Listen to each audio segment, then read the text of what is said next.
Okay. All right, everyone. So today we are doing a Farmer Chef Spotlight. I'm so excited to have two amazing folks in the food world here in Atlanta, Georgia with me. We've got Eliyahu, who runs a family-owned farm called Local Lands that started in 2010. You all came from Pennsylvania down to the south and had two locations, one in Dublin, Georgia, and one in Jonesboro. We're moving, so we can talk about that a little later. And then also with me, we have Stephen from Arnette's Chop Shop up in Brookhaven, a little north of Atlanta. This restaurant has been working with Eliyahu and Local Lands and some of our other farm-to-restaurant farmers for years now. You guys are open 6 nights a week. You'll have takeout. And I looked you up. I creeped around on the interwebs, and it says you started in 2003. So you've been there. You started at Arnette's in 2003. We opened up Haven in 2003, which is our original restaurant. And then we opened Valenza 4 years after that. Nice. And Haven will be, I think, 17 years old this year. And we opened, we have a pizzeria, Vero Pizzeria, that I think is 4 years old. And we opened Arnette's Chop Shop, it was 2 years in May. Okay. So almost 2.5 years old, I guess now. That's so awesome. Yeah. So Stephen, you'll have a huge, a pretty bulky portfolio of restaurants in Atlanta. Awesome. And for those of y'all who don't know me, tuning in, my name is Lauren. I support farmers and chefs and their relationships as best as I can with the Farm to Restaurant program here at Georgia Organics. We've all had to do a lot of pivoting. That's the theme of the year, and responding to COVID. So today we're going to talk a little bit about y'all's experience being on either side of the farm to restaurant relationship and about y'all's time working together. So cool. First off, how did y'all meet and how did this relationship get started? You want me first? Yeah. I'll pretext it a little bit. So so I'm a second generation farmer. My dad and I really started this, but he was the one that really took the whole idea and made it a reality of us coming down and building a farm and establishing ourselves in the food community through the creation of Local Lands Organically Grown Gardens, which is located in Dublin, Georgia. And so there we grow a whole bunch of stuff, but I came in as the second generation. I'm his oldest son, and I run Atlanta Harvest, which is our second farm in Jonesboro. So the original relationship between Stephen and Arnette's Chop Shop and Valenza and Haven all started with Stephen and my dad creating a relationship and bonding over food and the possibility of having such good sustainably grown organic grown food on the menu. So if you wanna tell them how you met Dad? Yeah, it's so funny because I remember it very vividly. I was in my office and your dad called the restaurant totally randomly, and it's probably 6-7 years ago by now, I would assume. Yeah, something like that. And we had one of the best off-the-cuff conversations I've ever had with somebody, talking about our background, what you all did, what he was doing, talking about being Jewish, talking about being from New York, and talking about being in restaurants and being Jewish as cooks and being Jewish farmers and getting out of this. I mean, it was this wild conversation that we covered life in such fun talking and hit it off. And then it became about, getting getting stuff from you all. And your dad and I would sit in the kitchen and have bread and coffee at 7:30 at night in the middle of the rush, and we would get his stuff in. And you know, they've always taken care of us and grown beautiful product with love. And you know, I feel like we've gotten to know each other even more together, where tragedies of your house fire and beautiful life of you having a little brother, you know, it's so cool. And you know, all of how you guys have grown, how we've grown, how you handle the crazy stuff that happens all the time life, and now Straight every up. day, every second. But Yeah. So you're both, like both of you, Stephen, you're from the Northeast too. I was born in Pennsylvania, but I grew up in Tennessee since I was like 3 years old. So Okay. Tennessee's home for me for sure. Okay, cool. Well, yeah, I mean, I guess I'm curious too, like, Eliyahu, what's it like farming in the South compared to the Northeast, and how has that affected what you grow for these restaurants, or has it affected it at all? There's such a rich culture of food in the South, you know, like. Yeah, definitely. Definitely a longer growing season. Really, we weren't farming when we were up north. A lot of our background, a lot of our origins with agriculture came from hydroponics, aquaponics, growing indoors, you know, herbs and greens and things like that, just growing in the house. And so that's really where we started. We expanded a little bit when we got to Pennsylvania because we decided, oh, like there's more outdoors area, so we're going to grow a garden.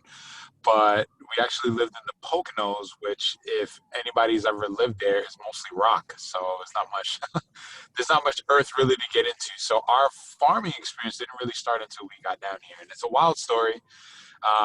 But it came down to Dad just buying this farm that, you know, he just had this inclination to get this specific property. He was looking for farmland, but this specific property where we're at right now in Dublin is what really spoke to him. And so when he got here, we had no experience in farming. We just so crazy. Got a trailer. Yeah. We just got a trailer. Well, first we were sleeping at the hotel, and then we got a trailer.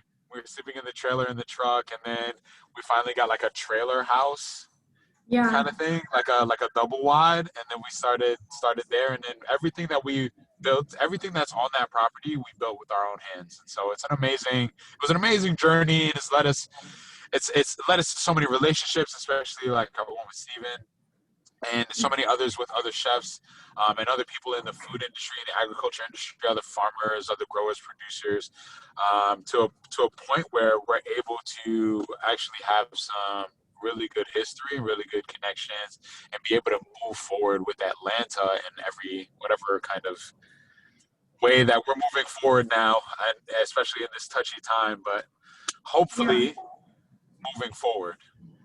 Yeah. Well, so Stephen, do you remember the first thing you bought from local lands? I don't know. I'm putting you in the spot. This might not be.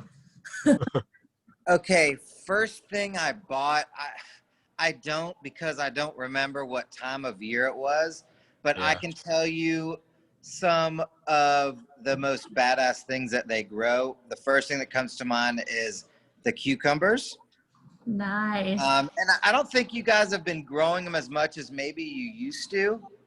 There was like I don't know if it was an Armenian cucumber. It's some really cool things. What else a beautiful squash and zucchini. Always beautiful melons.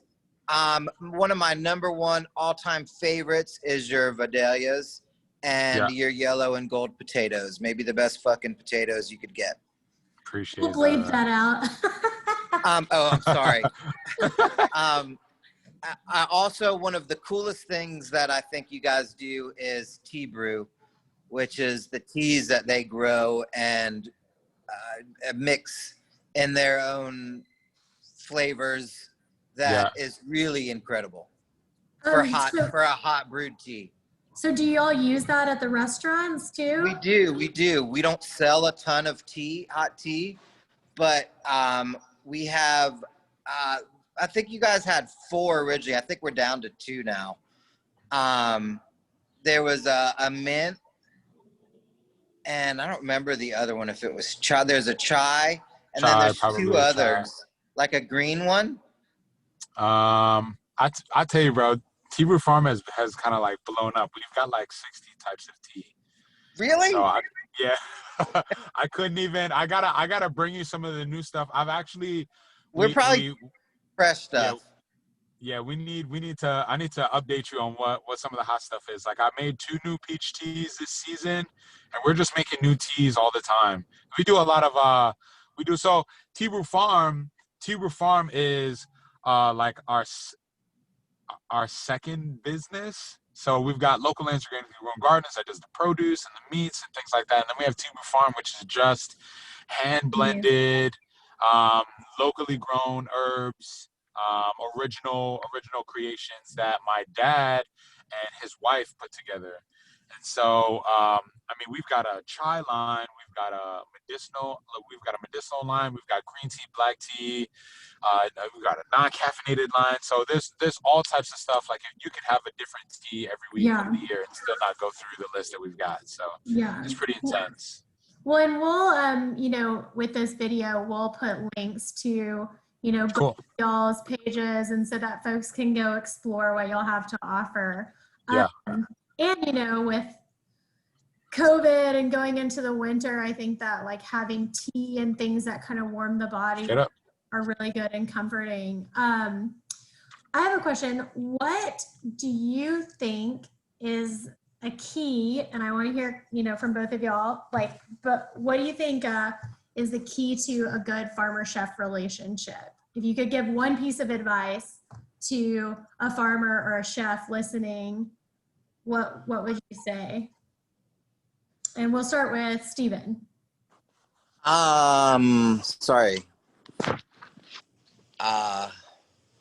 What is the I mean, the key term to me, and I think how I, as a cook, as a chef, as a restaurant owner, you know, there's nothing more important than the relationship. And, you know, I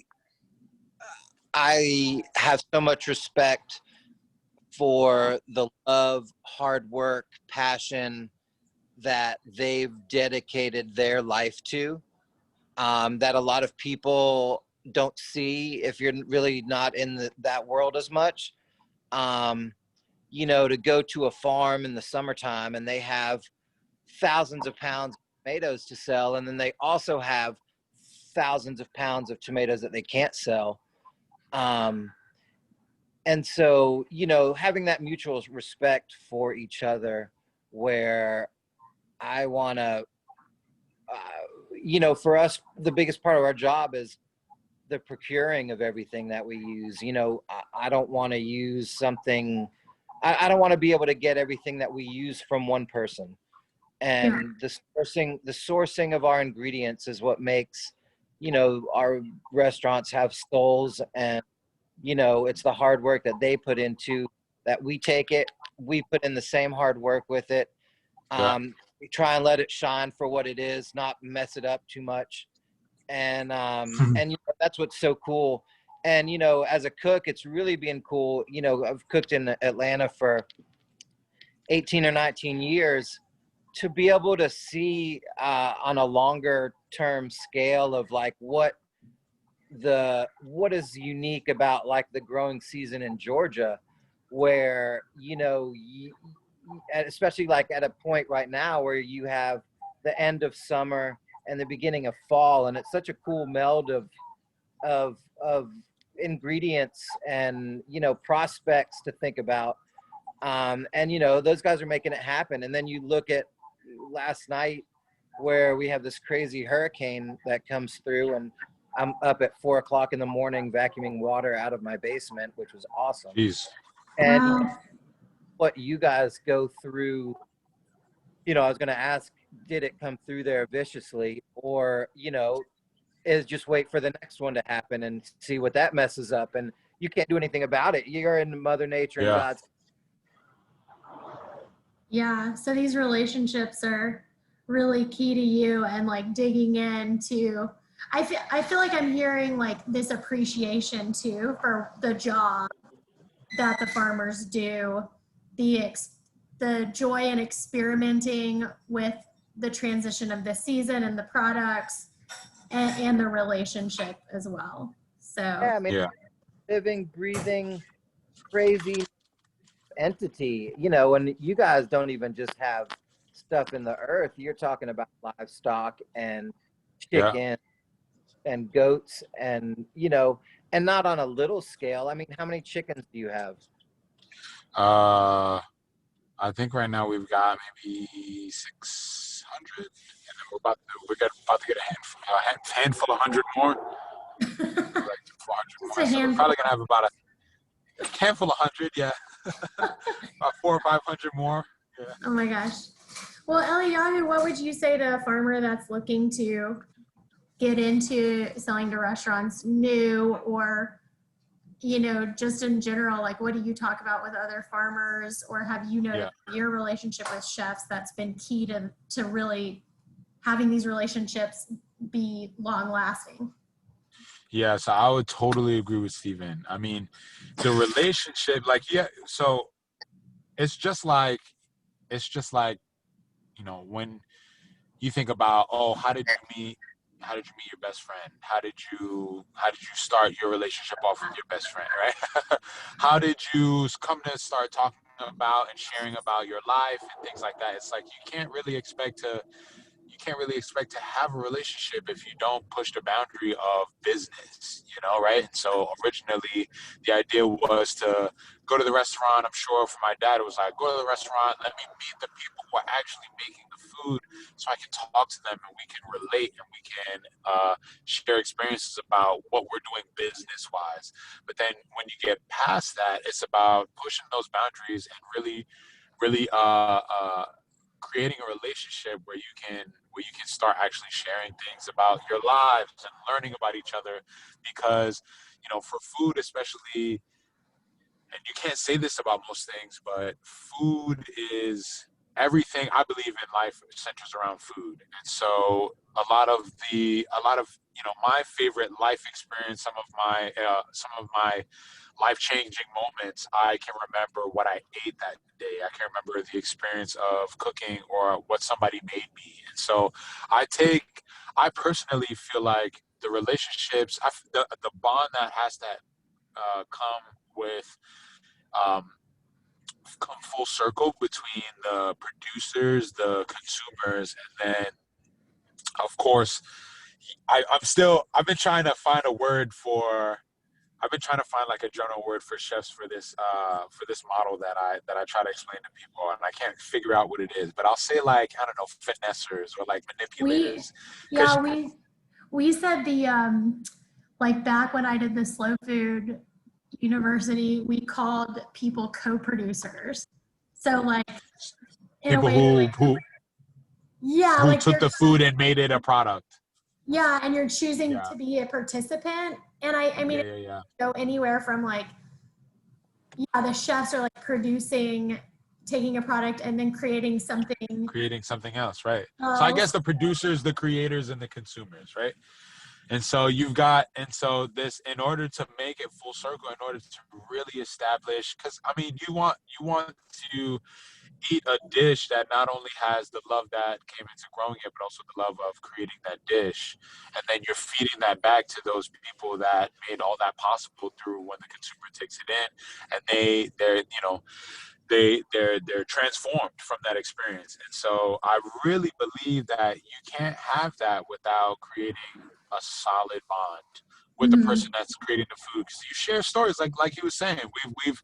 We've been through a lot. We've known each other for so long. He knows, like, you know, my dad had a baby and and all all the rough times even that we've had at the farm. And thankfully the storm didn't hit us that bad this time. But last time a storm came through, like we lost like 40% of the field. Like our wash station was destroyed. There were the farm was just rocked.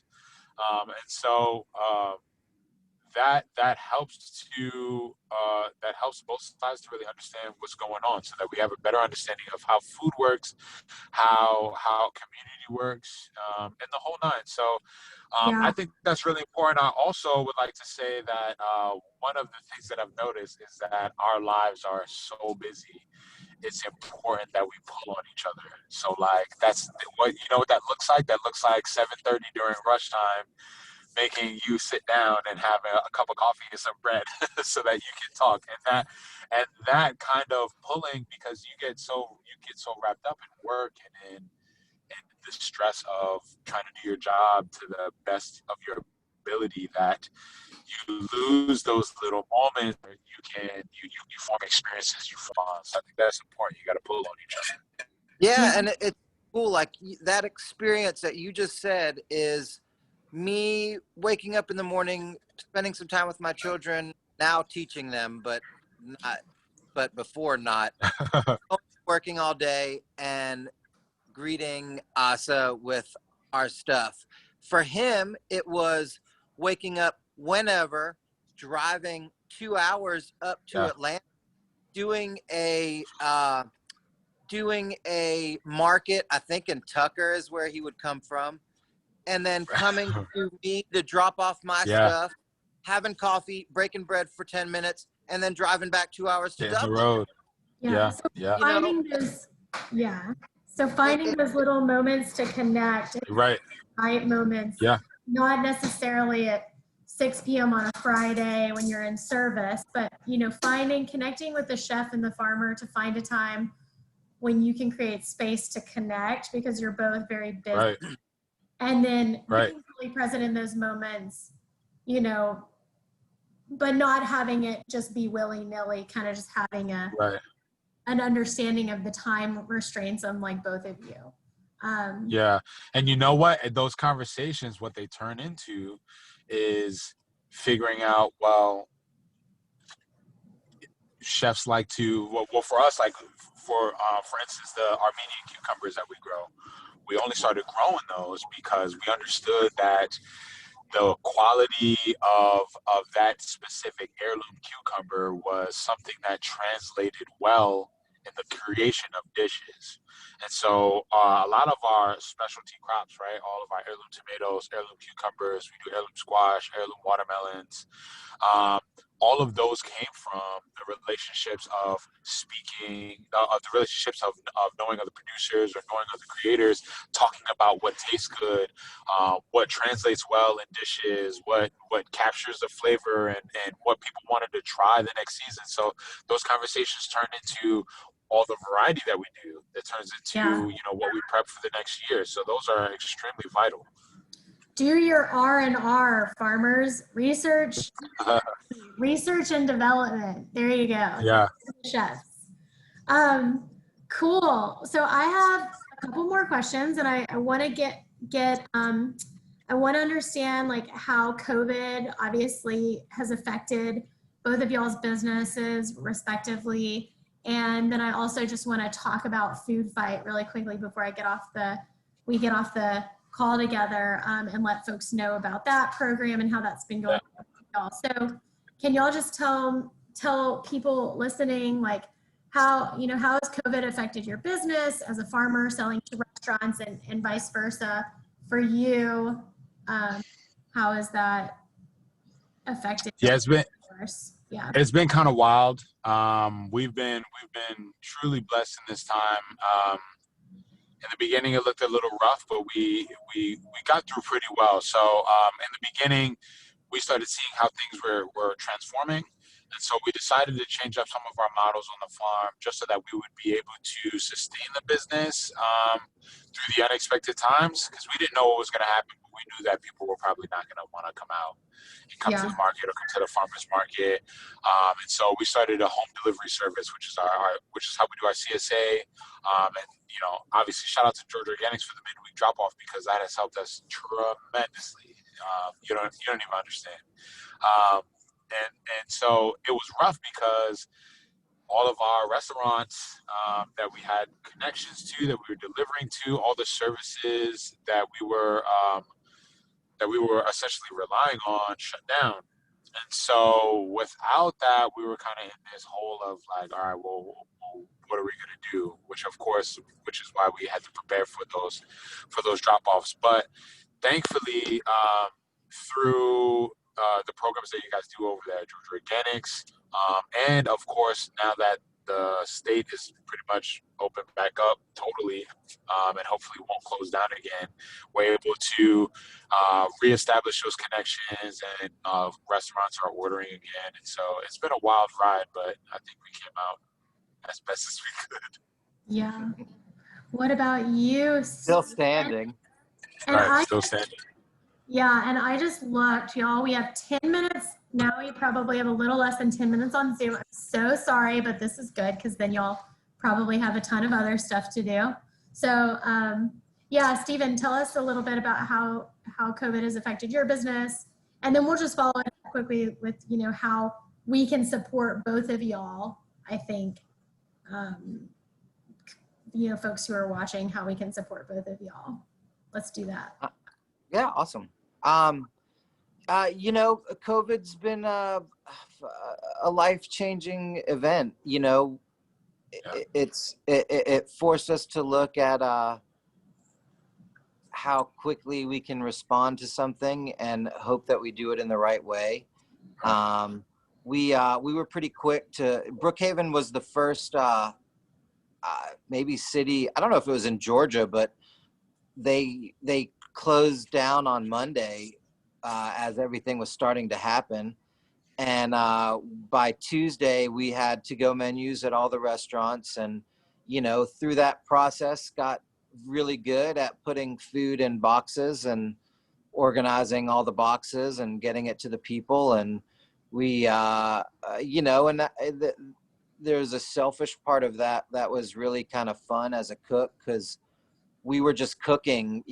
We weren't, you weren't necessarily taking care of people in the restaurant. You didn't have servers, you didn't have managers. There was a very different kind of operation that is so different, the exact opposite of what we know as cooking in a restaurant.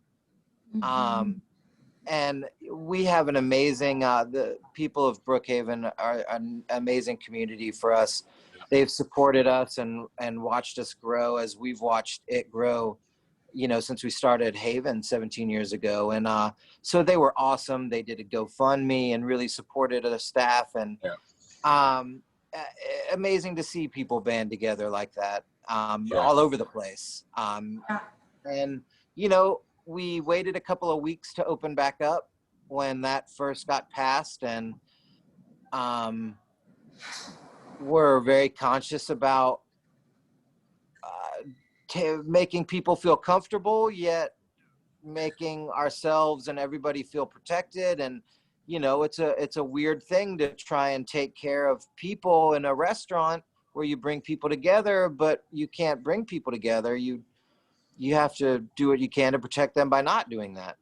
And as that's progressed, all the restaurants have done really well in building business back up.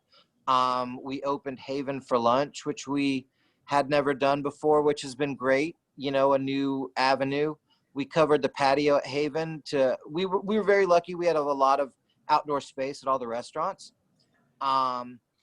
to spread people out and make people feel comfortable. Inherently you felt more comfortable outside. And I think now as the fall is going to be beautiful, as Georgia falls are,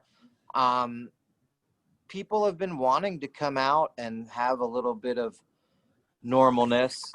The first time the governor opened up the bars, it felt a little claustrophobic to me. Yeah. Weird, yeah. And you know, there was people that cared and people that didn't care. You know, I feel now that we've settled into a comfortable area where we can function at almost almost where we were, and spread people out and take care of people. I have a lot of mask fatigue. Cooking in a kitchen and wearing a mask does not go together. It's super hot and you can't taste your food, which, you know, is a very weird thing to do. But you know, we're here to take care of ourselves, take care of everybody else, nourishment wise, feeling safe, you know, and then I was doing good, and then school started, and having school at home has really brought the whole thing to another level, and it's challenging. And I feel like actually this week, I don't know if it's week 4 or 5, was like our first week of some progress with my almost 9 and almost 6-year-old daughters. Home is not a great place to educate our children. Educate in life at home. School not as well. Yeah. But you know, at some point in time we'll get back to a more normal thing. I don't think anything will be normal again. But you know, what's amazing is, you know, in a time like this where people band together and have to get creative, and you have to really live outside of your box of being, you know, whatever normal was, or, you know, kind of habitual in how you did, you know, you gotta stick and move and be able to pivot and be able to make people feel safe and be able to run your business and be able to employ the great people that have worked for you for so long, and, you know, people that work their butt off every day, day in, day out, to take care of, you know, making sure that people get what they ordered it, how they ordered it, and, you know, that they you guys love work it. you guys work so hard, and that's why, like, I feel like when I found out about the food fight, I was so moved to be involved, because it takes the food that we're growing that may not really have a place right now because there's a lot of avenues that are still shut down, and puts it on, you know, in the homes of the people who are working so hard to make people feel comfortable, and create a space where people can still get together, you know, outside of 6 feet, and do it in that way. And so I'm grateful. Well, It's been go ahead. it's been so amazing to see how excited our staff gets, kitchen and servers and managers and hosts, that they know Wednesday. I start getting text messages in the morning at what time, and I'm like, listen, you know, it's here when it's here, and I let you know when it comes. And it truly remarkable what you guys have put together to be able to, you know, in our other restaurants, you know, we knew each other fairly well, and this restaurant, you had to build that culture over and over and over and again. And, you know, I always try to explain, you know, our steakhouse isn't your most typical steakhouse. It's still creative in the food, and it's still seasonal, and that's important to me. And, you know, it's important that I have all these relationships with Asa and Yahoo and all of the great people that work with them, that you guys put this together, and you see how hard work that these guys do and bust their butt, and you get to enjoy it. And you know what's been so cool is so many of my staff, they said, you know what's been so great about this? I'm cooking things and eating things that I normally wouldn't get at the store because nobody really likes it. Nobody in my family likes it. And so to like introduce maybe some new seasonal things that are so specific to Middle Georgia and you know, like okra, more north, like muscadines and you know, pink-eyed peas, and that not everybody really gets at. That's out of the ground within